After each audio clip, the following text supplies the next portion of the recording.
你把他们都给我带回去！蓝启仁身后的33位前辈动了，得罪。蓝忘机将忘机秦衡抱在身前，众人在阴暗的山洞中大打出手，洞中不时闪现炫目的蓝光，凌厉源源不断的撞击声不绝于耳。当蓝忘机将33位前辈重伤后，撑着碧晨一瘸一拐地来到已经昏迷过去的魏无羡身边，费力地将他背在身后，跃上碧晨。魏婴，我带你走。诸位蓝家人倒在地上动弹不得地看着二人御剑离去。蓝启仁重重叹了一口气，手握成拳，重重砸在地面上。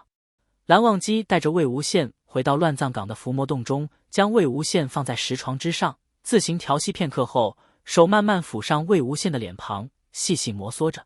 魏婴，你多保重。蓝忘机遇着碧晨回了云深不知处，他来到归训石前，蓦然跪了下去，昼夜交替多次，不知跪了多久。一日，蓝曦臣来看他，眉宇肃凝，脸上全然不复笑意，看起来和蓝忘机更像了。蓝曦臣道：忘机，你真的决定一意孤行吗？蓝忘机没有答话。蓝曦臣又道：魏公子已铸成大错，你又何苦错上加错？不夜天后一直来不及休息，蓝忘机连续跪了数日，滴水未进。他抿了抿干裂的嘴唇，道：我无法断言他所作所为对错如何，但无论对错，我都愿意与他一起承担所有后果。蓝曦臣心知自己弟弟的脾性，也知劝他无望，便不多费口舌，重重叹了一口气离开了。几日后，蓝忘机趴在床上，后背凌乱不堪的界边痕暴露在空气中，还没有结痂，微微一动，从边痕处隐隐流出丝丝鲜血。他面色惨白，眉头紧锁，冷汗自额头流下来。这时，从门外传来一阵交谈声，由远及近。听说没有？外面都在传呢，夷陵老祖魏无羡身死魂消。啊，真的？活该！当初他操控鬼将军，烧了我们姑苏多少人啊！死得好！要说也是，终归是他自己做的孽。哎，蓝老先生今天下山，同各大家主商议要事呢。今日早课怕是不会出现了。那可太好了！本来今日要考默写，我还发愁呢。谈话声渐渐消失在耳边。魏婴，蓝忘机撑起如被刀割过的身子，穿好衣服，被这番动作折腾的又是冷汗淋漓。禁闭时间未过，他却顾不得太多，避开了所有人，独自御着碧晨下山。岁落地，放眼望去，皆是一片废墟。原本搭建的房屋，此时已被踏平。魏婴，魏婴，乱葬岗空无一人。蓝忘机不死心的在乱葬岗寻觅了整整2日，原本破败虚弱的身子，此时更加严重。2日未果，他慢慢相信了传言所说，眼眶发红，淌出了泪。就在这时，蓝忘机断断续续的听到了一个虚弱的声音：冷，好冷！奶奶，宁叔叔，宪哥哥，阿苑好冷！蓝忘机瞳孔微微睁大，他急速走向声源处。一个树洞里，有一个小团子蜷缩着，无意识地说些什么。蓝忘机将他抱起，手掌轻轻附在阿苑的额头上，一股灵力自掌心流出。须臾，小阿苑安静地睡下了。蓝忘机抱着阿苑走在彩衣镇上，来到天子笑酒家前，提了2坛酒，回了云深不知处。蓝忘机将孩子暂时交由兄长，自己寻了一处深夜独饮。他从没喝过酒，一口灌得太多，猝不及防被呛着，顺着喉咙一直烧到心口，呛得他眼泪直流。他想他大概明白了为什么那个人爱喝酒。后来蓝忘机砸开了古室的门，动静太大，引得一众蓝家子弟前来查看。蓝曦臣闻讯赶来，只见蓝忘机瘫坐在地上，一直在一堆货物中找什么，口中还喃喃低语。蓝曦臣凑近一听，他想要的是笛子。蓝曦臣匆忙找出一根白玉笛子交给他，蓝忘机接过之后打量了几眼，直接扔了出去，用他从来没有用过的生气口吻对蓝曦臣喊道：不是这个，我要的不是这个笛子。蓝曦臣不语，只能陪蓝忘机在一堆物件中一通乱找。这时蓝忘机发现了从温室收缴上来的铁烙，他拿起一根，目光迷离地盯了许久，将铁烙直直按在自己的心口处。魏公子，你被献射回来之后，是对他如何百般表白，诸般纠缠的，每晚都要和他，你却说你不知道。你若不知道，你又为什么要做这些举动？众人都惊呆了。小辈们更是哭得稀里哗啦。魏无羡紧紧握着蓝忘机的手，心中自有千言万语，到嘴边却连一句话也说不清。蓝忘机像是知道他在想什么，道：无事。一道冰蓝色的剑光从天而降，蓝景仪双拳紧握，欢呼道：寒光君，寒光君来了！画面中，金光瑶趁所有人不注意，挟持了魏无羡，逼迫蓝忘机自动封了灵脉。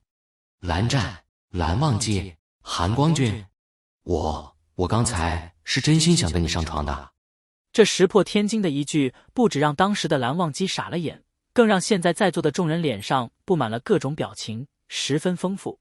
江家人皆是低头扶额，一副没脸见人的样子。江厌离甚至害羞地捂住脸。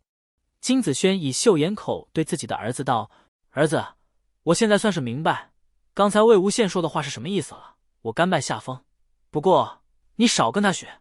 金陵尴尬道：我学不来。全场只有魏无羡和蓝忘机面色如常。魏无羡无所谓地对蓝忘机道：一群没见识的，对不对？众人脸上表情不断变化，精彩至极。忍受了那么久的肉麻话，画面终于恢复正常。苏舍来了，顺道还拐来了聂怀桑。可众人还没庆幸多久，等待他们的却是更甚的肉麻行动。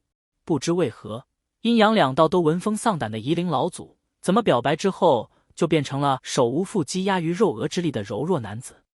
连承受区区一个苏舍的挑衅都要窝在韩光俊的怀里，而韩光俊还笑了。风雨之中，一道灵光流转的紫电破门而入，正面击中苏舍的胸口。仙子从庙外飞入，直直朝苏舍扑去。魏无羡一听到狗叫，登时汗毛倒竖，往蓝忘机怀里缩去。众人跟画面中的江澄一样，嘴角一阵抽搐，其中以蓝启人的表现最甚。金光瑶扬声道：江宗主，能否请教一下，你是如何在射日之争后便逆袭的？是不是吃了什么金丹妙药啊？江澄心神大乱之下，动作出现了一丝破绽。金光瑶趁机抽出佩剑，刺向江澄心口，又2下封了他的灵脉。于夫人生前并不知道金光瑶这号人物，现在看这人字字诛心伤害江澄，简直气得牙痒痒的。他目光找到金光瑶的位置，却没说什么。江澄一把推开手足无措扶着他的金灵，脸色忽白忽红，道：凭什么？魏无羡，你他妈凭什么？究竟先违背自己誓言，背叛我们江家的人是谁？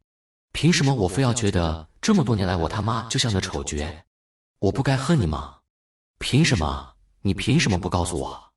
结界中一片寂静，昔日的种种历历在目。众小辈们看着一向伶俐的江宗主，哭得泪流满面，都不禁同情了起来。江丰眠一阵心痛，他心疼魏无羡不为人道的牺牲，也心疼江澄承受了太多是是非非。忽然，江澄闷声道：对不起。魏无羡按了按太阳穴，道：算了，过去的事了，都别再提了吧。就当是报答，或者是赎罪，就当从来没有得到过那颗金丹。画面中将魏无羡的心声悉数剖析，平心而论，换成别人，或许都不会有魏无羡的一半洒脱。众人，尤其是在场的小辈们，都不由在心中肃然起敬。江澄心底逐渐蒙上一片阴霾，扪心自问，当初他失了金丹时的样子，对比魏无羡这潇洒的态度，自己实在是差劲得很。魏无羡心中微恼，竟然又说出来了。他看向一边神色郁郁的江澄，很识趣的没去打扰。画面中，金光瑶命人挖出来的是一具棺木，可里面却空无一物。魏无羡推断，有人抢先一步把东西换成了毒烟暗器，而那位躲在暗处的神秘人物，极有可能就是指使思思和碧草的人。苏轼冷笑道：魏无羡，你少做这些虚张声势的恐吓之语。金光瑶道：别费无谓的口舌之争，把你身上伤口处理一下，待我散了毒，立刻点好剩下的人整装出发。苏轼果然转过身去，解开衣服处理身上伤口。恰在这时，画面中的蓝忘机眸光一寒，不容反抗的命令苏轼转身。遂一转身，众人都惊呆了。千疮百孔，原来是这人下的咒。众人得知了整件事情的来龙去脉后，都不由替魏无羡喊冤。而处在这一环中受害的金子轩则暗想：还有比我更冤的吗？其实仔细想想，金子轩一家是最无辜的。金光瑶调息完毕，转向蓝曦臣道：“算起来，泽无君被封住的灵脉也快解开了。”他正要伸出手去，忽然面前重重摔下一样白花花的东西。众人再次佩服夷陵老祖趁隙行事的功力。原本正在观音庙里面的邪祟，受魏无羡的指令，开始攻击金光瑶的人马。金光瑶目中冒火，一掌轰出，火光炸裂。他正要擦去魏无羡画上去的符咒，忽的腰后一凉。蓝曦臣低低的声音传来：“别动！”我就知道。蓝景怡再次高声欢呼，